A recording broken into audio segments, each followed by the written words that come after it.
Supreme court ने Telangana assembly के speaker गुडम प्रसाद कुमार को मुनहरिफ अरकान असेंबली के मामले में एक अहम नोटिस जारी की है। बीजेपी के रुकन असेंबली इलेटी महेश्वर रेड्डी ने अदालत उज़्मा में एक दरख्वास्त दायर की थी, जिसमें इल्जाम लगाया गया है कि स्पीकर ने मुनहरिफ अरकान को क्लीन चिट देकर अदालत की तौहीन की है। सुप्रीम कोर्ट ने हुक्म दिया है कि महेश्वर रेड्डी की इस दरख्वास्त को बीआरएस लीडर के टीआर की जानिब से पहले से दाखिल करदा मरकजी पिटीशन के साथ मुंसलिक करके समाअत की जाए।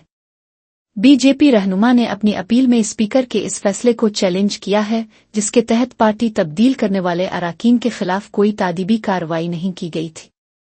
अदालत ने इस हसास सियासी मामले पर स्पीकर से जवाब तलब करते हुए समाअत को आगे बढ़ाने का फैसला किया है।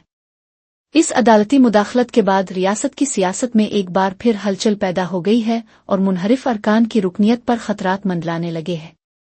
अब सबकी नजरें स्पीकर के जवाब और सुप्रीम कोर्ट के अगले हुक्म पर लगी हुई है, जो रियासत में सियासी वफादारियों के मुस्तकबिल का फैसला करेगा।